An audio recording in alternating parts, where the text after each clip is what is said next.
നീ നമ്മുടെ കണ്ണുകൾക്കിടയിലാണ്. അതുകൊണ്ട് നീ എന്ത് ചെയ്യണം? നിന്റെ റബ്ബിന്റെ പരിശുദ്ധതയെ വാഴ്ത്തുകയും റബ്ബിനെ പ്രകീർത്തിക്കുകയും ചെയ്യുക നീ എണീക്കുമ്പോൾ. മനസ്സിലായില്ലേ? വമിനല്ലൈലി, രാത്രിയിലെ അല്പനേരവും ഫസബ്ബിഹു, റബ്ബിന്റെ പരിശുദ്ധതയെ വാഴ്ത്തുക. വഇദ്ബാറൻ നുജൂം, നക്ഷത്രങ്ങൾ പിൻവാങ്ങുന്ന നേരത്തും. ഏതാ നക്ഷത്രങ്ങൾ പിൻവാങ്ങുന്ന നേരം? തഹജ്ജുദിന്റെ നേരം. അപ്പോഴൊക്കെ റബ്ബിനോടൊന്ന് പറയാ. ബാക്കി ആര് നിർവഹിക്കും? പേടിക്കണ്ട, ആര് നിർവഹിക്കും? റബ്ബ് നിർവഹിക്കും. ഫഇന്നക ബിഅയുനിന, നീ എൻ്റെ കണ്ണിൽ നിന്ന് മറയുന്നില്ല. വേറുള്ളവരെ പോലെയല്ല. നമ്മൾക്ക് എന്ത് ചെയ്യൂല? നമ്മൾ മുന്നിലെ ലോറി ഉള്ളത് കൊണ്ട് എതിർഭാഗത്ത് വന്ന മോട്ടോർ സൈക്കിൾ കാണൂല. അതുകൊണ്ട് എന്ത് ചെയ്യുന്നറിയോ? നമ്മൾ ഈ ലോറിയെ വെട്ടിച്ചിട്ട് മുന്നിലോട്ട് എടുക്കുന്നതോട് കൂടെ നേരെ എന്ത് ചെയ്യും? ആ മോട്ടോർ സൈക്കിൾ ഈ കാറിന് കുത്തും. എന്തുകൊണ്ട്? ഈ ലോറി ഉണ്ടായതുകൊണ്ട് എതിരെ വരുന്ന മോട്ടോർ സൈക്കിളിനെ കാണാൻ ഈ യാത്രക്കാരനെ കഴിഞ്ഞില്ല. മനുഷ്യനാണ്, ഖുലിഖൽ ഇൻസാനു ദഈഫൻ, അവനെ ദുർബലനായി സൃഷ്ടിക്കപ്പെട്ടതാ. അള്ളാഹ് അങ്ങനെയല്ല. അള്ളാഹ്ക്ക് വൈക്കൊല്ലോറില്ല. നിങ്ങൾക്ക് പറഞ്ഞത് മനസ്സിലായില്ലേ? ഒരു പരമാണു മുതൽ പരമാണ്ഡ ഘടാഹം വരെ അള്ളാഹുവിന്റെ ദൃഷ്ടിന്ന് മറയൂല. പിന്നെ എന്തിനാ പേടിക്കണേ? എനിക്ക് ഫിർഔനെ ആളുകളെയും പേടിയാണ് എന്ന് പറഞ്ഞപ്പോൾ എന്താ അള്ളാഹ് പറഞ്ഞു? ലാ തഖാഫാ, നിങ്ങൾ ആരെയും പേടിക്കണ്ട, ഇന്നി മഅകുമാ, ഞാൻ നിങ്ങളുടെ കൂടെ ഉണ്ട്. അസ്മഉ വഅറാ, ഞാൻ എല്ലാം കേൾക്കുന്നുണ്ട്, ഞാൻ എല്ലാം കാണുന്നുണ്ട്. മനസ്സിലായില്ലേ? ചില ആളുകൾക്ക് കഴിഞ്ഞ ക്ലാസ് കഴിഞ്ഞപ്പോൾ ഒരു സംശയം, അങ്ങനെ ആരും പേടിക്കാതിരിക്കാൻ പറ്റുമോ? എനിക്ക് ഫിർഔനെ പേടിയാണ് മൂസാ നബി പറഞ്ഞിട്ടില്ലേ? എന്തിനാണോ പകുതി ഓതി പറഞ്ഞത്? ബാക്കിയും കൂടി ഓതണ്ടേ? അതിന്റെ ബാക്കിയില്ലേ? എന്ത്? ലാ തഖാഫാ, മൂസ നിങ്ങൾ രണ്ടാളും പേടിക്കണ്ട, ഇന്നി മഅകുമാ, ഞാൻ നിങ്ങളുടെ കൂടെയുണ്ട്. അസ്മഉ വഅറാ, ഞാൻ എല്ലാം കേൾക്കുന്നുണ്ട്, ഞാൻ എല്ലാം കാണുന്നുണ്ട്. പേടിക്കണ്ട. എന്തിനു പേടിക്കണം? പേടിക്കേണ്ട, ഞാൻ എല്ലാം കേൾക്കുന്നുമുണ്ട്, ഞാൻ എല്ലാം കാണുന്നുമുണ്ട്. ഇത് നേരത്തെ ഞാൻ പറഞ്ഞില്ലേ ഉപമ? മനസ്സിലായോ? വായത്തോട്ടുനിന്ന് എന്തോ പൊട്ടുന്നതും ഒക്കെ ആയി കേൾക്കുന്നു.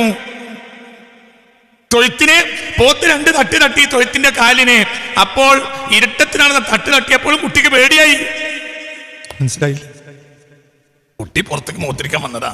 അപ്പോഴാണ് എന്ത്? ഇരുട്ടത്ത് പോത്ത് എന്ത് ചെയ്തിട്ടുണ്ട്?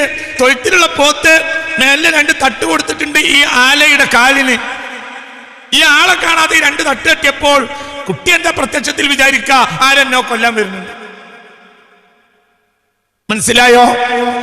ചിലപ്പോൾ ഒരു മൂങ്ങ വാഴയുടെ തേനും കുടിച്ചിട്ട് ആ മൂങ്ങ ഒരു വാഴയിൽ നിന്ന് മറ്റേ മരത്തിലേക്ക് പറക്കുന്നതിനിടയിൽ ഉള്ള പടപട ശബ്ദം കേട്ടപ്പോൾ എന്തൊക്കെയോ തന്നെ പിടിച്ചുകൊണ്ടാൻ വേണ്ടി കോത്താമ്പികൾ വരുന്നുണ്ട് എന്നും കുട്ടി വിചാരിച്ചിട്ടുണ്ടാവും. അപ്പോഴൊക്കെ കുട്ടിക്ക് പകുതി മൂത്രച്ചെണീക്കാൻ നോക്കുമ്പോഴും ഉമ്മ വേക്കെന്ന് പറയും, അല്ലെങ്കിൽ ബാപ്പ പറയും, ഒന്നുമില്ല, അത് നമ്മൾ പോത്തുകളാണ്, ബേജാറാവണ്ട, ഞാൻ അവിടെ നോക്കുന്നുണ്ട്. മനസ്സിലായില്ലേ? അപ്പൊ ഇനി കുട്ടിക്ക് ഇനി എല്ലാ പോത്തുകളും കൂടി എണീറ്റ് തട്ടിയാലും കുട്ടിക്ക് ബേജാറില്ല. എന്തുകൊണ്ട്? എല്ലാത്തിനും യോഗ്യയായ ഒരാൾ ഇവിടെ ഉണ്ട്, യോഗ്യനായ ഒരാൾ അതിന്റെ വേക്കിലുണ്ട്. ഉമ്മയുണ്ട്, വാപ്പയുണ്ട്. ഒരു 10 ആളോടൊക്കെ നിന്നതല്ല വാപ്പ മതിയോ? മനസ്സിലായി? എന്നൊക്കെ പറഞ്ഞത് മനസ്സിലായോ? ഇത് രാജാതിരാജനാ പറഞ്ഞത്. ഇജ്ജ് പേടിക്കണ്ട, എന്നെ ഞാൻ നോക്കുന്നുണ്ട്. ഇതിനെന്തിനാണോ പേടിക്കണേ? എന്ത് പേടി? 21-ാം നൂറ്റാണ്ടിൽ മനുഷ്യർക്ക് ഏകദേശം ഭവിച്ചിട്ടുള്ള രോഗം എന്താണെന്നറിയാം? എനിക്ക് ലോകത്തെ ഏറ്റവും കൂടുതൽ രോഗികളുള്ള ഒരു രോഗം വിഷാദരോഗമാണ്. വിഷാദരോഗം. ദശലക്ഷക്കണക്കായ ആളുകൾ ലോകത്ത് വിഷാദരോഗികളാണ്. ദശലക്ഷക്കണക്കായ ആളുകൾ വിഷാദരോഗികൾ. ദുഃഖം എന്തിന് അറിയില്ല. മനസ്സിലായോ? വിഷാദരോഗം എന്ന രോഗം. ദശലക്ഷക്കണക്കായ ആളുകൾ ലോകത്ത് വിഷാദരോഗികളാണ്. വിദ്യാഭ്യാസമുള്ള എഡ്യൂക്കേറ്റഡായ ഓഫീസർമാർ, വലിയ വലിയ വിദ്യാഭ്യാസ വിചക്ഷണർ. എന്താ അവർക്ക് പ്രശ്നം? വിഷാദരോഗം. അമേരിക്കയിലുണ്ട്, യൂറോപ്പിലുണ്ട്, ഓസ്ട്രേലിയയിലുണ്ട്, ഇന്ത്യയിലുണ്ട്, കേരളത്തിലുണ്ട്, മലപ്പുറം ജില്ലയിലുണ്ട്, കോഴിക്കോട് ജില്ലയിൽ ഞാൻ കേട്ടിട്ടുണ്ട്. ലോകത്ത് ദശലക്ഷക്കണക്കായ ആളുകൾ വിഷാദരോഗികളാണ്. എന്താ വിഷാദരോഗത്തിന്റെ പ്രശ്നം? ഈ ആയത്ത് മനസ്സിലാക്കായ്മ. എന്ത് വരാനാണ്? നീ നമ്മുടെ കണ്ണുകൾക്കിടയിലാണ്. നീ നിന്റെ റബ്ബിന്റെ ചെയ്യാനുള്ളത് ചെയ്ത് നീ നിന്റെ റബ്ബിന്റെ വിധിയെ കാത്തിരിക്കുക. നീ നമ്മുടെ കണ്ണുകൾക്കിടയിലാണ്. ആര് പറയുന്നു? പറയാ, ആര് പറയുന്നു? പറ, ആര് പറയുന്നു? അല്ലാഹ് പറയുന്നു. അല്ലാഹ് അല്ലാഹ് അല്ലാഹ് അല്ലാഹ് അല്ലാഹ് അല്ലാഹ് അല്ലാഹ് അല്ലാഹ് അല്ലാഹ് അലൈഹി തവക്കൽ വസ്ബിർ ലിഹുക്മി റബ്ബിക. നോക്കണേ, ഒരു പേടി ഉണ്ടാവില്ല. ഈ ലോകം മുഴുവൻ നിങ്ങൾക്കെതിരായാൽ എന്ത് പ്രശ്നമുള്ളത്? എന്ത് പ്രശ്നമുള്ളത്? ഈ ലോകം മുഴുവൻ നിങ്ങൾക്കെതിരായി നിങ്ങൾക്ക് എന്ത് പ്രശ്നമുണ്ട്? നിങ്ങൾക്ക് ആരുണ്ട്? അല്ലാഹുണ്ട്. അല്ലാഹുണ്ട്. ഈ ലോകം മുഴുവനും നിങ്ങൾക്ക് അനുകൂലമായി എന്ത് ലാഭമുള്ളത്? എന്ത് ലാഭം? അല്ലാഹു നമ്മളെ കാത്തുരക്ഷിക്കട്ടെ. റബ്ബിന്റെ ക്ഷമയെ, റബ്ബിന്റെ വിധിയെ ക്ഷമയോടെ കാത്തിരിക്കുക. നീ നമ്മുടെ കണ്ണുകൾക്കിടയിലാണ്. നീ പറഞ്ഞ ശ്രദ്ധിക്കണം. നീ റബ്ബിന്റെ പരിശുദ്ധയെ വാഴ്ത്തുക. റബ്ബിനെ പുകഴ്ത്തി പറയുന്നതോടുകൂടെ ഹീന തഖൂം, നീ എണീക്കുന്ന നേരത്ത്, പ്രഭാതത്തിൽ എണീക്കുമ്പോഴും അല്ലാതെ എണീക്കുമ്പോൾ ലാ ഇലാഹ ഇല്ലല്ലാഹു വഹ്ദഹു ലാ ശരീക ലഹു ലഹുൽ മുൽക്കു വലഹുൽ ഹംദു യുഹ്യി വയുമീതു വഹുവ അലാ കുല്ലി ഷൈഇൻ ഖദീർ. നീ റബ്ബിനെ പോയിട്ട് മനസ്സിലായില്ലേ? സുബ്ഹാനല്ലാഹി വബിഹംദിഹി സുബ്ഹാനല്ലാഹിൽ അലീം വബിഹംദിഹി അസ്തഗ്ഫിറുല്ലാഹ്. നീ റബ്ബിനെ പുകഴ്ത്തുക. എന്നിട്ടോ, അതായത് നീ ചെയ്യേണ്ട പണിയില്ല, റബ്ബിനെ വിധിക്ക് വിടുക. എന്നിട്ട് നീ എപ്പോഴും നിന്റെ ഓരോ ചവിട്ടിലും നീ ആരെ വാഴ്ത്തുക? അല്ലാഹുവിനെ വാഴ്ത്തുക. നീ എണീക്കുമ്പോഴും നീ എണീക്കുമ്പോഴും ഉറക്കിൽ നിന്ന് എണീക്കലാകാം, മറ്റുള്ള എണീക്കലുകളും ആകാം. പിന്നെയോ വമിനൽ ലൈലി, നോക്ക്, വമിനൽ ലൈലി, രാത്രിയുടെ അല്പഭാഗവും ഫസബ്ബിഹുഹു, നീ റബ്ബിനെ വാഴ്ത്തുക. വഇദ്ബാറൻ നുജൂം, നക്ഷത്രങ്ങൾ മറയുമ്പോഴും. ഏതാ നക്ഷത്രങ്ങൾ മറയുന്ന നേരം? നക്ഷത്രങ്ങൾ മറയുന്ന നേരം പറയാ കഴിയുമേ? നക്ഷത്രങ്ങൾ പറയുന്ന നേരേതാ? നക്ഷത്രങ്ങൾ മറയുന്ന നേരേതാ? തഹജ്ജുദോ എന്ത് നോക്കിയിരിക്കണ്? മനസ്സിലായില്ലേ? വമിനൽ ലൈലി ഫസബ്ബിഹുഹു, രാത്രിയും, അതായത് മഗ്രിബ് ഇശാ, അപ്പോഴും നീ റബ്ബിനെ ഒന്ന് വാഴ്ത്തുക. റബ്ബിനെ രാത്രി അല്പസമയം വാഴ്ത്തുക. വഇദ്ബാറൻ നുജൂം, നക്ഷത്രങ്ങൾ മറഞ്ഞു പോകുമ്പോഴും പിന്നിട്ട് പോകുമ്പോഴും. നക്ഷത്രങ്ങൾ പിന്നിട്ട് പോകുന്ന നേരേതാ? സുബഹി എടുക്കുന്ന നേരം, തഹജ്ജുദിന്റെ നേരം, അവസാന മൊമെന്റ്. അപ്പോഴും അള്ളാഹിനോടൊന്ന് പറയാ, അല്ലാഹ് ഞാൻ നിന്നെയാണല്ലോ കണക്കാക്കുന്നത്, നിന്റെ ദൃഷ്ടിക്കുള്ളിൽ ഞാനുണ്ടെന്ന് എനിക്ക് കുറച്ച് വിശ്വാസമുണ്ട്, എൻ്റെ കാര്യം നീ നേരെയാക്കണേ എന്ന് പറയാം. ചിലപ്പോൾ നേരെയാക്കാൻ നേരം വൈകും, അതായിരിക്കും ഖൈർ. മനസ്സിലായില്ലേ? ചില കാര്യങ്ങൾ നമ്മൾ കടം വീടണേ റബ്ബേ കൊല്ലക്കണക്ക് ദുആ ചെയ്യും, കടം വീടൂല. എന്നാലോ നമുക്ക് അള്ളാഹു ഒരു സൗകര്യം ചെയ്തു തരും. കടക്കാർ നമ്മളെ കോളറിന് പിടിക്കാത്തൊരു സൗകര്യം അള്ളാഹു ചെയ്തു തരും. മനസ്സിലായോ? അതേ സമയത്ത് കടം വീടൂല. എന്തുകൊണ്ട്? കടം വീടിയാൽ ഈ തഹജ്ജുദ് മുടങ്ങും. എന്നൊക്കെ പറഞ്ഞിട്ട് മനസ്സിലായില്ല. പിന്നെ അള്ളാഹു തഹജ്ജുദ് ഒഴിവാക്കാൻ കഴിയാത്ത അവസ്ഥയിലേക്ക് നിന്നെ ഉയർത്തും. പിന്നെ കടം ഉണ്ടായാലും ഇല്ലെങ്കിലും തഹജ്ജുദ് നിന്റെ ജീവിതത്തിന്റെ സന്തോഷമായി മാറും. അപ്പൊ കടം വീടുകയും ചെയ്യും, തഹജ്ജുദ് നിസ്കരിച്ചുകൊണ്ട് മരിക്കുകയും ചെയ്യും. അപ്പോൾ ഈ കടം നിലനിന്നത് അള്ളാഹു നിനക്ക് നിന്റെ ഖൈറാണ്. നേരെ മറിച്ച് നിങ്ങൾ 4 ദിവസം തഹജ്ജുദ് നിസ്കരിച്ച് ഉയർത്തുമ്പോഴത്തിന് കടം വീടാണെങ്കിൽ മുട്ടാളനും തമ്മാടിയെ ജീവിക്കും. ശരിയാണോ? അല്ലേ? കൊല്ലക്കണക്കിന് നമ്മൾ ഒരാൾക്ക് കൊടുക്കാനുള്ള കടം അള്ളാഹു നിർത്തിത്തരും. അള്ളാഹു തആല ആഖിദുൻ മിൻ നാസിയതിഹി, ഏതൊരാളുടെയും മൂർത്താവിൽ അള്ളാന്റെ കൈയുണ്ട്. അള്ളാഹ് വിട്ടാലേ അവൻ നമ്മളടുത്ത് വരുള്ളൂ. അള്ളാഹിനോട് നമ്മൾ പറയും, പഠിച്ചോനെ കടക്കാരിൻ്റെ മേൽ ചാടരുതേ റബ്ബേ, വഷളാക്കരുതേ റബ്ബേ. നമ്മൾ ഒരു കടം കൊടുക്കാനുള്ള ആളെ കാണുമ്പോൾ പറയും, എടാ ബാബാ ഞാൻ കുറച്ച് പൈസ തരാനുണ്ട്, എനിക്കറിയാട്ടോ, ഞാൻ മറന്നിട്ടില്ല. അപ്പോൾ ബാബ തിരിച്ചു വെക്കും, ഞാനിപ്പോൾ നിന്നോട് ചോദിച്ചു, എൻ്റെ അടുത്ത് ഉള്ള പൈസ എൻ്റെ അടുത്തുള്ള പൈസ പോലെ തന്നെയല്ലേ, എനിക്ക് എന്തെങ്കിലും ബേജാറുള്ളത്? ഈ വേറുള്ള കാര്യം നോക്കോ, എൻ്റെ കാര്യം നോക്കണ്ട. അപ്പോൾ അപ്പുറത്തെ മാധവൻ്റെ കയ്യിൽ നിന്നും പൈസ വാങ്ങിയിട്ടുണ്ട്. മാധവനോട് ചോദിച്ചു, മാധവേട്ടാ പൈസ കുറച്ച് തരാനുണ്ട്. അതിന് ബേജാറില്ല അബ്ദുറഹ്മാനെ, ഞാൻ നിന്നോട് ചോദിച്ചിട്ടില്ലല്ലോ, എനിക്കിപ്പോൾ തൽക്കാലമൊക്കെ ഇങ്ങനെ കഴിഞ്ഞ് പോകുന്നുണ്ട്, ആവശ്യം ഉണ്ടാവും ഞാൻ പറയാം. അതങ്ങനെ നീട്ടി. മനസ്സിലായില്ലേ? പിന്നെ അള്ളാഹു നിഅമത്ത് തന്നു, ഭംഗിയായി അവരൊക്കെ ചിരിച്ചു കൊണ്ടേ കൊടുത്തു, അവരൊക്കെ സന്തോഷിച്ച് സ്വീകരിച്ചു. അതിനിടയിൽ ദുആ നമ്മുടെ ജീവിതത്തിന്റെ സന്തോഷമായി മാറി. അപ്പോൾ കടം കൊല്ലങ്ങളോ അല്ലാഹു തആല നമ്മളെ കടം വീട്ടാതെ വെച്ചത് നമ്മുടെ ഗുണത്തിനോ ദോഷത്തിനോ? പറ, ഗുണത്തിനോ ദോഷത്തിനോ? ഗുണത്തിന്. അല്ല എന്താ? ഈ പൈസ കൊണ്ടുവന്ന് 10 കൊല്ലം മുമ്പ് കടം വാങ്ങിയ പൈസ പല വട്ടം ഓർമ്മപ്പെടുത്തിയിട്ട് മാധവേട്ടൻ പറഞ്ഞു വേണ്ട ഉദരമാന പിന്നെ തന്നാൽ മതി.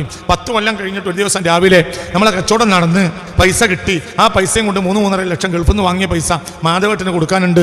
ആ മാധവേട്ടൻ ഈ പൈസയും കൊണ്ട് നമ്മൾ രാവിലെ ചെന്ന് മാധവേട്ടൻ്റെ ഭാര്യയും അവിടെ ലക്ഷ്മി അടുത്ത് അവിടെ ഇരിക്കുന്ന സമയത്ത് നിങ്ങൾ സെറ്റിൽ കൊണ്ടുപോയി പൈസ സിറ്റൗട്ടിൽ കൊണ്ടുപോയി കൊടുക്കുന്ന നേരത്ത് അവർ കണ്ണുനീര് പൊയ്ക്കും. അവർ പറയും, എൻ്റെ ഈ മാധവേട്ടൻ പറയും ലക്ഷ്മി അടുത്തിനോട് പറയും, ഞാൻ ലക്ഷ്മി എന്നോട് പറഞ്ഞിട്ടില്ലേ അബ്ദുറഹ്മാൻ കടം കൊടുത്താൽ പേടിക്കണ്ട, എത്ര കൊല്ലം കഴിഞ്ഞാലും ആ പൈസ ഇട്ടു. ഞാൻ എൻ്റെ മക്കളോട് പറഞ്ഞിട്ടുണ്ട് അബ്ദുറഹ്മാനോട് ചോദിക്കരുത്, അബ്ദുറഹ്മാൻ ഞാൻ മരിച്ചിട്ടാണെങ്കിലും നിങ്ങൾക്ക് തരും, നല്ലോനാ, ഞാൻ പറഞ്ഞ പോലെ ആയില്ലടി എന്ന് നേരെ ഇങ്ങോട്ട് ചോദിക്കും. രണ്ടാൾക്കാരും ഇവൻ സത്യസന്ധനാണെന്ന് അവരെ മനസ്സിൽ ഇട്ടുകൊടുത്തത് ആരാ? അല്ലാഹ്. മനസ്സിലായില്ലോ? എന്തൊക്കെ ഇതുകൊണ്ടുണ്ടായത്. നമ്മൾ കടം വാങ്ങാൻ പിറ്റേന്ന് അള്ളാഹ് വീട്ടിൽ തരാ, നമ്മൾ പിറ്റേന്ന് എന്തെങ്കിലും ആവശ്യത്തിന് കടം വാങ്ങുക വീട്ടിൽ തരാ. അതെന്ത് പരിപാടിയാ? നമ്മൾ തെറ്റിയാൽ നമ്മളാണ് കരയുക, പിറ്റേന്ന് അള്ളാഹ് പൊറുക്കുക, പിറ്റേന്ന് നമ്മളാണ് തെറ്റിയ. എന്റെ അർത്ഥം മനസ്സിലായില്ലേ? പേടിക്കണ്ട, നീ ചെയ്യേണ്ട പണിയെടുക്ക്. അബദ്ധം മനുഷ്യൻ സംഭവിക്കും, അറിയാതെ കടം വരും. ചിലപ്പോൾ അബദ്ധം കൊണ്ട് കടം വരും, അബദ്ധം കൊണ്ട് കടം വരും. ആരോട് ചോദിക്കാതെ നമ്മൾ വലിയ ഡെക്കറേഷനൊക്കെ ചെയ്തൊരു ഹോട്ടലാണ് തുടങ്ങി. ഇന്ന് പല ഗൾഫുകാരും ചെയ്യുന്ന ഭീമമായ വിഡ്ഢിത്തം. ചില സാധനങ്ങൾ മെറ്റീരിയലുകൾക്ക് കിട്ടുന്ന വില കിട്ടുന്ന സാധനം കൊണ്ട് ചെയ്തതാണെങ്കിൽ ആ മെറ്റീരിയൽ അഴിച്ച് വിൽക്കെങ്കിലും ചെയ്യാം. ഇന്ന് നമ്മുടെ ഹോട്ടലുകളിൽ ചെയ്ത ഡെക്കറേഷന് 10 ലക്ഷം, 25 ലക്ഷം, 35 ലക്ഷം, 45 ലക്ഷം, 1 കോടി. ഈ ഡെക്കറേഷന് ഒന്നുമില്ല. എങ്ങാനും മഴ നനഞ്ഞു പോയാൽ ആ നാട്ടിലൊരാൾക്ക് പറക്കാൻ കഴിയില്ല.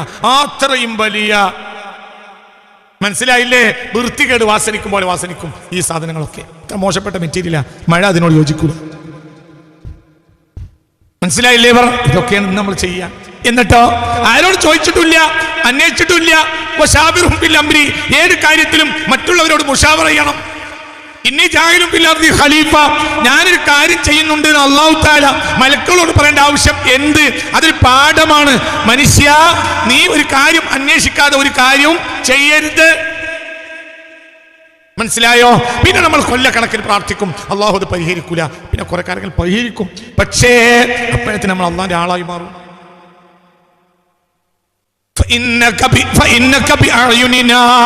നീ നമ്മുടെ കണ്ണുകൾക്കിടയിലാണ്. അതുകൊണ്ട് നീ എന്ത് ചെയ്യണം? നിന്റെ റബ്ബിന്റെ പരിശുദ്ധതയെ വാഴ്ത്തുകയും റബ്ബിനെ പ്രകീർത്തിക്കുകയും ചെയ്യുക നീ എണീക്കുമ്പോൾ. മനസ്സിലായില്ലേ? വമിനല്ലൈലി, രാത്രിയിലെ അല്പനേരവും ഫസബ്ബിഹു, റബ്ബിന്റെ പരിശുദ്ധതയെ വാഴ്ത്തുക. വഇദ്ബാറൻ നുജൂം, നക്ഷത്രങ്ങൾ പിൻവാങ്ങുന്ന നേരത്തും. ഏതാ നക്ഷത്രങ്ങൾ പിൻവാങ്ങുന്ന നേരം? തഹജ്ജുദിന്റെ നേരം. അപ്പോഴൊക്കെ റബ്ബിനോടൊന്ന് പറയാ. ബാക്കി ആര് നിർവഹിക്കും? പേടിക്കണ്ട, ആര് നിർവഹിക്കും? റബ്ബ് നിർവഹിക്കും. ഇന്നക ബിഅയുനിന, നീ എൻ്റെ കണ്ണിൽ നിന്ന് മറയുന്നില്ല. വേറുള്ളവരെ പോലെയല്ല. നമ്മൾക്ക് എന്ത് ചെയ്യൂല? നമ്മൾ മുന്നിലെ ലോറി ഉള്ളത് കൊണ്ട് എതിർഭാഗത്ത് വന്ന മോട്ടോർ സൈക്കിൾ കാണൂല. അപ്പോൾ എന്ത് ചെയ്യുന്നറിയോ? നമ്മൾ ഈ ലോറിയെ വെട്ടിച്ചിട്ട് മുന്നിലോട്ട് കിടക്കുന്നതോട് കൂടെ നേരെ എന്ത് ചെയ്യും? ആ മോട്ടോർ സൈക്കിൾ ഈ കാറിന് കുത്തും. എന്തുകൊണ്ട്? ഈ ലോറി ഉണ്ടായതുകൊണ്ട് എതിരെ വരുന്ന മോട്ടോർ സൈക്കിളിനെ കാണാൻ ഈ യാത്രക്കാരനെ കഴിഞ്ഞില്ല. മനുഷ്യനാണ്, ഖുലിഖൽ ഇൻസാനു ദഈഫൻ, അവനെ ദുർബലനായി സൃഷ്ടിക്കപ്പെട്ടതാ. അള്ളാഹ് അങ്ങനെയല്ല, അള്ളാഹ്ക്ക് വൈക്കൊല്ലോറില്ല. എന്നൊക്കെ പറഞ്ഞത് മനസ്സിലായില്ലേ? ഒരു പരമാണു മുതൽ പരമാണ്ഡ കടാഹം വരെ അള്ളാഹുവിന്റെ ദൃഷ്ടിന്ന് മറയൂല. പിന്നെ എന്തിനാ പേടിക്കണേ? ഞാൻ ഇന്നലെ രാത്രി എൻ്റെ റബ്ബിനോട് ചില കാര്യങ്ങൾ പറഞ്ഞിട്ടുണ്ട്, ഞാൻ രാത്രി പറഞ്ഞിട്ടുണ്ട്. നീ ഇൻഷാ അല്ലാഹ് ഇന്ന് ജുമാഅക്ക് മുമ്പും ശേഷം അതും പറയും, നിങ്ങളും പറയും അല്ലേ? ചിലപ്പോൾ ഇന്നും നാളെയും മറ്റന്നാളും നടത്തൂല, പിന്നെയും പറയും. പക്ഷെ ഒരു കാര്യം ഉറപ്പുണ്ട്, റബ്ബത് നടത്തും, നടത്തിയിരിക്കുന്നു. എനിക്ക് ഉറപ്പുണ്ട്. റബ്ബിനോട് നേരം വൈകും, പക്ഷെ നടത്തും. അതെങ്ങനെ എനിക്കറിയില്ല. എങ്ങനെയാണ് വിഷയങ്ങളെ പരിഹരിക്കുന്നത് എങ്ങനെയാണ് എനിക്കറിയില്ല. പക്ഷെ റബ്ബിനറിയും. ഭരണിയിൽ അകപ്പെട്ട ഉറുമ്പിന് അവിടുന്ന് പുറത്തു ചാടൽ എങ്ങനെയാണെന്ന് അറിയൂല, പക്ഷേ ഭരണിയും കൊണ്ടിരിക്കുന്ന മനുഷ്യനറിയും. ഒരു ഉറുമ്പ് ഭരണിയിലകപ്പെട്ടു. പിന്നെ പ്രാർത്ഥിച്ചു, എന്നെ രക്ഷപ്പെടുത്തണേ. പക്ഷേ എങ്ങനെ രക്ഷപ്പെടുന്ന അറിയില്ല. നല്ല റബ്ബറിന്റെ വാച്ചറിട്ട് മുറുക്കിയ ഭരണിയാ. നിങ്ങൾ ഇതിന്റെ കൂടെ ഉണ്ടോ? ഒരു നിലക്കും ഈ ഉറുമ്പിന് അവിടുന്ന് രക്ഷപ്പെടാൻ പഴുതില്ല. പക്ഷേ ഉറുമ്പ് എന്ത് ചെയ്ത്? പഠിച്ചവനെ രക്ഷപ്പെടുത്തണേ. അപ്പോഴാണ് എന്ത് ചെയ്തത്? അപ്പോൾ അല്ലാഹു സുബ്ഹാനഹു വ തആല ഈ ഭരണിയുടെ അടുത്തിരിക്കുന്ന ആൾക്ക്, അല്ലെങ്കിൽ അടുത്തുള്ള ആളെവിടെയോ ആണ്, കുറച്ച് സാധനം കൊണ്ടുവന്നിട്ടുണ്ട്. മാർക്കറ്റിൽ പോയപ്പോൾ കുറച്ച് എന്താ പറയാ സാധനം കൊണ്ടുവന്നിട്ടുണ്ടെന്ന് സങ്കല്പിക്ക്. മഞ്ചേരി ചന്ത കഴിഞ്ഞ് വരികയായിരുന്നു, അല്ലെ കൊടുവള്ളി ചന്ത കഴിഞ്ഞ് വരികയായിരുന്നു. അപ്പോൾ എന്തായി? അപ്പോൾ കുറച്ച് ചോറ്റ് മസാലകൾ കിട്ടി, കുറച്ച് കറുവപ്പട്ട, ഗ്രാമ്പൂ, ഏലക്കായി, ഇതൊക്കെ കുറച്ച് ബൾക്കായിട്ട് വാങ്ങി അതിങ്ങനെ ഉരുണ്ടയാക്കി കൊണ്ടുവന്ന് ഇരിക്കുന്ന നേരത്തെ അടുക്കളയിലെത്തിയപ്പോൾ ഭാര്യ പറഞ്ഞ്, എന്ത് ഇതിപ്പോ നല്ലൊരു ഭരണിയിലിടുന്നല്ല. ഏതാ ഭരണിയിലിട? ഇതിപ്പോ നല്ല ഭരണിയിലിടുന്നല്ല. അപ്പൊ അങ്ങനെ പല ഭരണിയും നോക്കി. ഒന്നിൽ അച്ചാർ വാസനിക്കുന്നുണ്ട്, ഒന്നിൽ മറ്റെന്തോ വാസനിക്കുന്നുണ്ട്, ഒന്നിൽ എണ്ണമയുണ്ട്. അതൊന്നും പറ്റൂലല്ലോ. അപ്പോൾ ആ ഭാര്യ പറഞ്ഞ്, നമ്മുടെ ആ പട്ടണത്തിന്റെ ആ മൂലക്കിൽ പണ്ട് വെച്ച ഒരു ഭരണി ഉണ്ട്, അതൊന്ന് എടുത്തോണ്ട് എന്നാളി. ഇയാൾ അത് പോയി കൊണ്ടുവന്ന് ആ ഭരണി തുറന്നിട്ട് എന്ത് ചെയ്ത്? ഇയാൾ തന്നെ എന്ത് ചെയ്തു? ഒന്നിങ്ങനെ തുടച്ചപ്പോൾ സ്വാഭാവികമായും ഉറുമ്പ് പുറത്തായി. ചിലപ്പോൾ ഇനി ഈ സാധനം അതിലിടാം, അല്ലെങ്കിൽ ഇതിനേക്കാൾ ഭരണി അതിൽ കിട്ടാം. ഈ ഭരണി അവിടെ തന്നെ കൊണ്ടുപോയി വെക്കും ചെയ്യാം. കാര്യം ആര് നടത്തി? നിങ്ങളോട് പറഞ്ഞു പോയി എന്നുള്ള കുറ്റാണ് എനിക്കുള്ളത്. ഇതാര് നടത്തി? ചിലപ്പോൾ ഈ സാധനം ആ ഭരണി ഇടാനാവില്ല. അപ്പോൾ മോള് പറഞ്ഞു, അല്ലമ്മേ നിങ്ങൾ മിനിഞ്ഞാന്നൊരു ഭരണി വെയിലെത്തിച്ച് ഉണക്കുന്ന ഞാൻ കണ്ടല്ലോ. ഓഹോ, എന്നാ അത് അവിടെ തന്നെ വെച്ചാളി. ഇതവിടെ ഞാൻ നല്ല വൃത്തിയായി എന്തെങ്കിലും ആവശ്യം വന്നാൽ എടുക്കാലോ എന്ന് വിചാരിച്ച് ഒരു ഭരണി ഞാൻ നന്നാക്കി കഴുകിയിട്ട് വെയിലെത്തിച്ച് ഉണക്കിയിട്ടുണ്ട്. അതാ നല്ലത്. ഇത് അവിടെ തന്നെ വെച്ചാളി. വേഗം തിരിച്ച് അവിടെ തന്നെ ഉണ്ടേച്ച്. ഇപ്പൊ എന്റെ ഇപ്പൊ മനസ്സിൽ ഇത് അള്ളാഹ് തോന്നിപ്പിക്കാൻ കാരണം ആ സാധുവായ ഉറുമ്പിന്റെ ദ്വാ പറഞ്ഞ മനസ്സിൽ അവൻ ആരാ? മനസ്സിലായോ? നീ റബ്ബിന്റെ വിധിയെ ക്ഷമയോടെ കാത്തിരിക്കുക. നിങ്ങളല്ല, നീ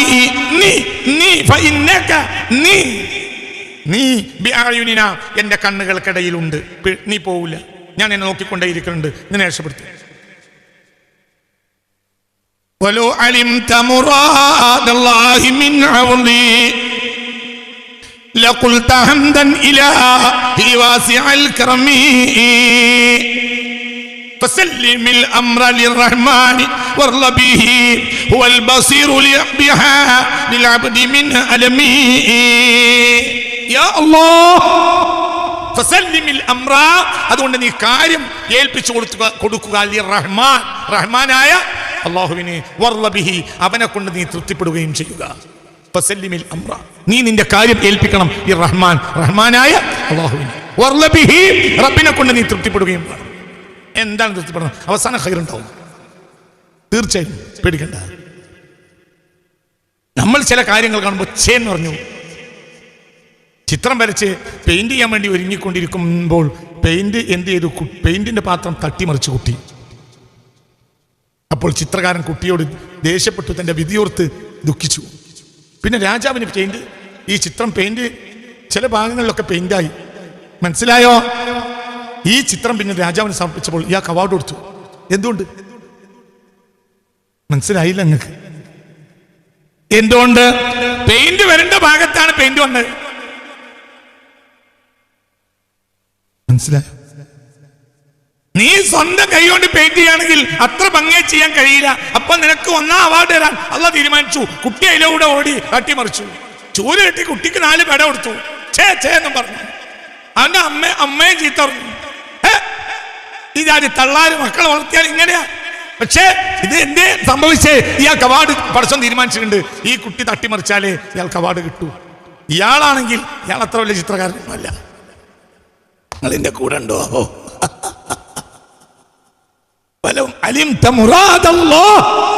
ഒരു കാര്യം നിനക്കൊരു അപകടം വരുത്തുമ്പോൾ അള്ളാഹുവിന് അതിന്റെ പിന്നിലുള്ള ഉദ്ദേശം നീ അറിയുമായിരുന്നുവെങ്കിൽ ലഖുൽത ഹംദൻ ഇലാഹി, പടച്ചവനെ നിനക്കാണ് സർവസ്തുതിയും എന്ന് നീ പറയുമായിരുന്നു. ഫസല്ലിമിൽ അംറ ലിർറഹ്മാൻ, അതുകൊണ്ട് നീ നിന്റെ കാര്യങ്ങളെല്ലാം റഹ്മാനായ റബ്ബിനെ ഏൽപ്പിക്കണം. വർള ബിഹി, അവനെ കൊണ്ട് നീ തൃപ്തിപ്പെടുകയും വേണം.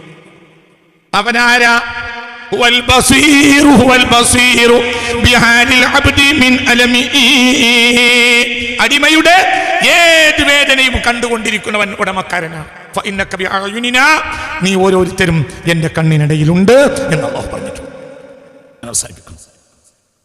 അല്ലാഹ് അല്ലാഹ് അല്ലാഹു അല്ലാഹ് അല്ലാഹ് അല്ലാഹു അല്ലാഹ് അല്ലാഹ് അല്ലാഹു അലൈഹി തവക്കലു അല്ലാഹ് അല്ലാഹ് അല്ലാഹു.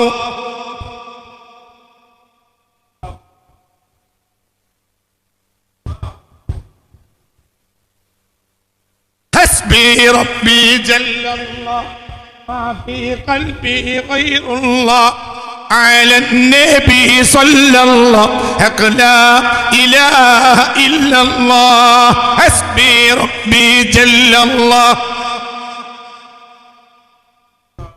على النبي صلى الله لا إله إلا الله حسبي ربي جل الله على النبي صلى الله لا إله إلا الله الله الله الله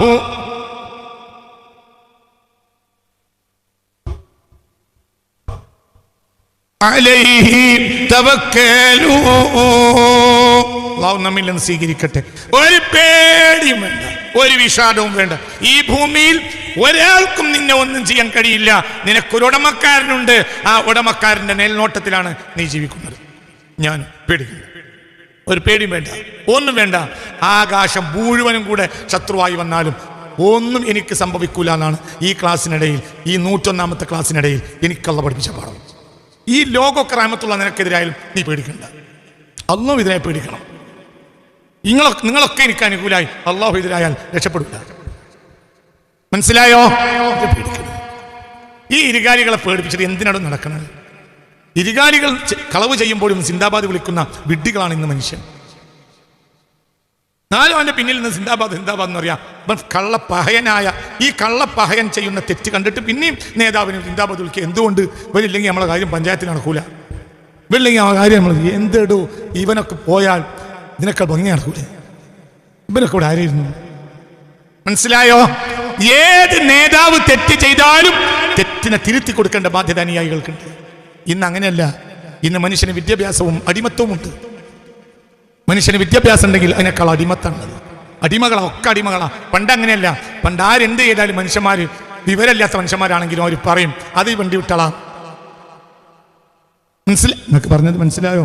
പണ്ടത്തെ മനുഷ്യന്മാരും ഇന്നത്തെ മനുഷ്യന്മാരും ഒന്നും വ്യത്യാസം. പണ്ടത്തെ മനുഷ്യന്മാർ തെറ്റ് ആരെ കയ്യിൽ കണ്ടാലും അവൻ എത്ര വലിയ മഹാനാണെങ്കിലും അത് തെറ്റാണ്. ഇന്നോ നമുക്ക് ഇംഗ്ലീഷ് അറിയാം, അറബി അറിയാം, ഹിന്ദി അറിയാം, ഒക്കെ അറിയാം, പൈസ ഉണ്ട്, കാര്യമുണ്ട്. പക്ഷേ തെറ്റിനെ നമ്മൾ ന്യായീകരിക്കും. അതങ്ങനെയല്ല, അതങ്ങനെയല്ല, അത് എൻ്റെ നേതാവ് അങ്ങനെയല്ല, എൻ്റെ നേതാവ് കൊങ്ങനെയല്ല എന്ന് പറയും. അപ്പോൾ വലിയ കള്ളനും കള്ളാടിയും വ്യഭിചാരിയും തമ്മാടിയാണെങ്കിലും സിന്ദാബാദ് വിളിക്കും.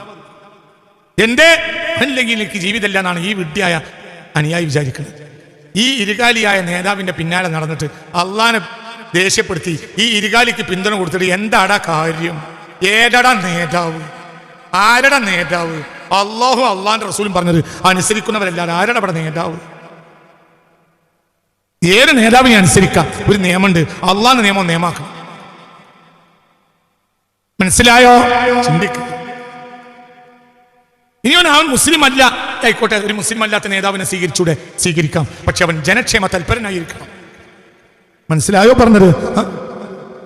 ഏത് മുസ്ലിം എന്ന നേതാവൊക്കെ ആക്കാം, മുസ്ലിമിനെ നേതാവാക്കാം, മുസ്ലിമിനെ തന്നെ ആക്കാൻ പാടും. അങ്ങനെ ഇസ്ലാമിൽ നിയമല്ല. ഉമ്മൻചാണ്ടി നേതാവായി കൂടെ ആകാം, പിണറായി വിജയൻ നേതാവായി കൂടെ ആകാം, ഒന്നും ഇസ്ലാമിന് കുഴപ്പമില്ല. പക്ഷേ അവർ ജനക്ഷേമ തൽപരരായിരിക്കണം. അവർ ജനങ്ങളെ ദ്രോഹിക്കുന്നവരാവുകയും ആണ് നല്ല പറഞ്ഞത്, ആവുകയും അവർക്ക് സിന്ദാബാദ് വിളിച്ച് വ്യാഖ്യാനിക്കുകയും ചെയ്യുന്നതിൽ എന്തർത്ഥമുള്ളത്? ഇംഗ്ലീഷ് അറിയുന്നവന് അടിമത്വം, ഹിന്ദി അറിയും അടിമത്തം, അറബി അറിയും അടിമത്തം, വേദം അറിയും, അല്ലാഹുവല്ലാത്തവർക്ക് അടിമത്തം. എന്തുകൊണ്ട്? അല്ലാഹുവിലുള്ള വിശ്വാസം നമുക്കില്ല. അതുകൊണ്ട് ഫസല്ലിമിൽ അംറ ലിർറഹ്മാൻ, എല്ലാ കാര്യവും അല്ലാഹുവിനെ ഏൽപ്പിക്കുക. അല്ലാഹുവിനല്ലാതെ ഒരു കാര്യം നേരെയാക്കി തരാൻ കഴിയില്ല. നേരെയാക്കും, പേടിക്കണ്ട. എങ്ങനെ? എനിക്കറിയില്ല, കാരണം എന്റെ കാര്യങ്ങൾ നടക്കൂല. കാര്യം നേരെയാക്കാൻ എനിക്കറിയെങ്കിൽ ഇന്നലെ രാത്രി തഹജ്ജുദിന് ഞാൻ ദ്വാരക്കടോ പറയടോ. ഞാനല്ലേ ഇപ്പൊ ഒന്നര അടി ഉയരത്തിലിരിക്കണത്. പറയും, നിങ്ങൾ പറയും മനുഷ്യന്മാര്.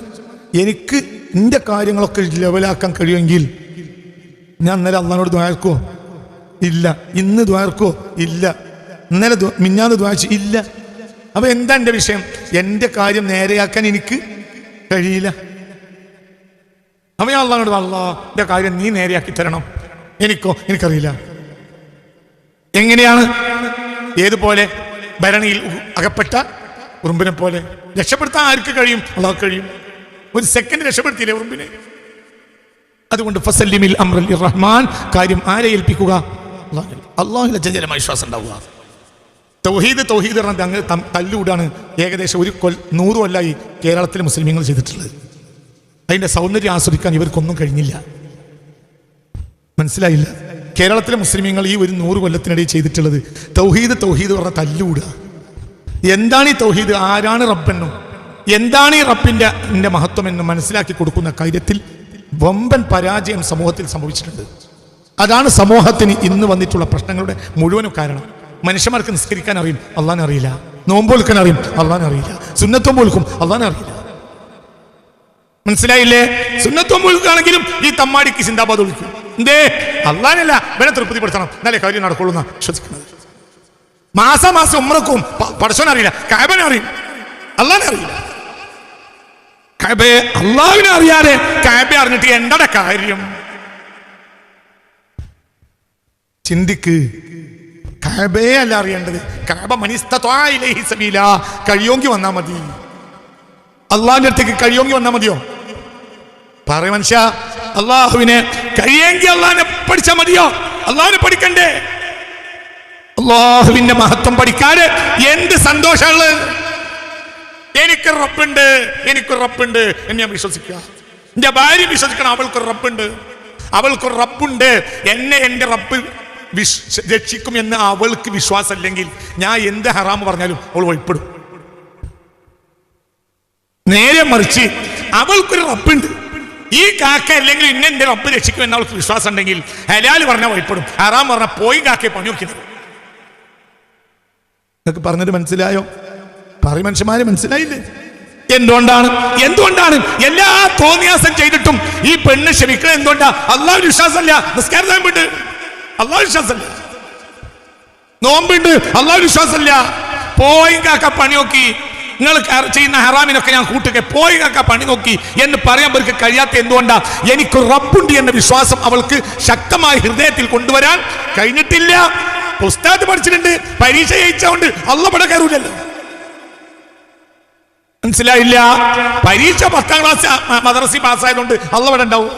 1ാം ക്ലാസ്സിൽ പോയിട്ടില്ല എന്നുകൊണ്ട് അള്ളാഹ് ഇവിടെ ഇല്ലാതിരിക്കും. മനസ്സിലായില്ല? ഒരാൾ 1ാം ക്ലാസ് പഠിച്ചിട്ടില്ല, പക്ഷെ കൽബിൽ ആരുണ്ട്? അള്ളാഹുണ്ട്. 1ാം ക്ലാസ്സിലും പോകാത്ത ഒരാൾ പേര് ഞാൻ പറയാം. 2ാം ക്ലാസ്സും പഠിച്ചിട്ടില്ല, 3ാം ക്ലാസ്സും പഠിച്ചിട്ടില്ല, 10ാം ക്ലാസ്സും പഠിച്ചിട്ടില്ല, 1ാം ക്ലാസ്സും പഠിച്ചിട്ടില്ല, KGയിലും പോയിട്ടില്ല, അതിന്റെ മുമ്പുള്ളതിലും പോയിട്ടില്ല. അങ്ങനത്തെ ഒരാളെ പേര് ഞാൻ പറയട്ടെ? പറയും മനുഷ്യന്മാര്. 1ാം ക്ലാസ്സിന്റെ മുമ്പുള്ള ഒരു പഠിപ്പുണ്ടല്ലോ, ഇപ്പൊ എന്താ പേര് പറയാ? ഇംഗ്ലീഷ് അല്ലടാ, കാര്യം പറയാം. എന്താ പറയാ? മദ്രസയിൽ പഠിപ്പില്ലേ 1ാം ക്ലാസ്സിന് മുമ്പ്? അൽബിർ, നല്ല കാര്യം, അൽഹംദുലില്ലാ. ഒരുപാട് കുട്ടികൾക്ക് കയറുള്ള ഒരു സ്ഥാപനമാണത്, അൽഹംദുലില്ലാ.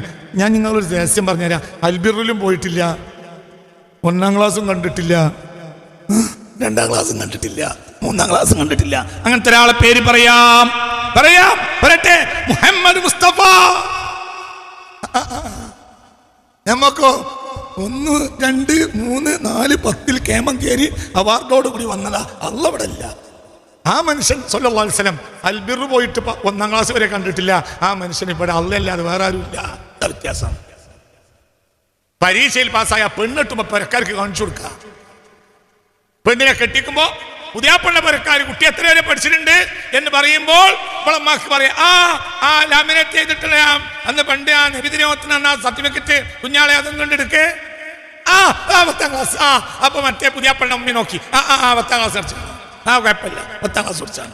പക്ഷേ വാക്ക് അല്ലാഹ്ക്കെതിരാണ്, പ്രവൃത്തി അല്ലാഹ്ക്കെതിരാണ്, ജീവിതം അല്ലാഹ്ക്കെതിരാണ്. ഈ കുഞ്ഞാമിനൊക്കെ 10ാം ക്ലാസ് പാസ്സായിട്ടുണ്ട്. പക്ഷെ അള്ളാന്റെ വിശ്വാസമല്ല. മക്കത്ത് മുഹമ്മദ് എന്നൊരാൾ ജനിച്ചു. ആ ആൾ അൽബിറിലും പോയിട്ടില്ല, 1ാം ക്ലാസ്സിലും പോയിട്ടില്ല, 10ാം ക്ലാസ്സിലും പോയിട്ടില്ല, കരിക്കുലം കണ്ടിട്ടില്ല, പാഠബുക്കും വായിച്ചിട്ടില്ല. എന്തുണ്ട്? അല്ലാ, ഇവിടെ ആരുണ്ട്? പറയടാ, ഇവിടെ ആരുണ്ട്? അല്ലണ്ടടാ. 10ാം ക്ലാസ്സിന്റെ പരീക്ഷ പാസ്സായിട്ട് അതുകൊണ്ട് മാത്രം കാര്യമല്ല. അതല്ല അല്ലേ, നല്ലതാണ് ഇവിടെ ഉണ്ടെങ്കിൽ. ഇല്ലേ, നിരീശ്വരവാദിയാകാൻ ഉപകരിക്കുന്ന അതൊരു കാര്യമില്ല. 12ാം ക്ലാസ്സിന്റെ സമയത്ത് ഇസ്ലാമിനോട് വെല്ലുവിളിക്കുന്ന യുക്തിവാദിയായി രംഗത്ത് സ്റ്റേജിൽ വന്നിട്ട് ഇപ്പുറത്ത് പറയും, ഞാൻ മദ്രസയിൽ 12ാം ക്ലാസ് പഠിച്ചവനാണ്. എന്നിട്ട് ദൈവത്തെ ഞാൻ കാണാൻ കഴിഞ്ഞില്ല. എന്റെ മുല്ലാക്കന്മാർ എന്നോട് കളവ് പറഞ്ഞു. അതിന് 12ാം ക്ലാസ്സിൽ ദാദാ സർട്ടിഫിക്കറ്റ്, ഞാൻ 12ാം ക്ലാസ് പഠിച്ചവനാണ്. എന്റെ പ്രശ്നം സർട്ടിഫിക്കറ്റ് ഉണ്ട്, ആരില്ല. അള്ളോടില്ല. മുത്ത് മുഹമ്മദ് മുസ്തഫാക്ക് 1ാം ക്ലാസ്സും ഇല്ല, അൽബിറും ഇല്ല, ആരുണ്ട്? അള്ളാണ്ട്. അതാണ്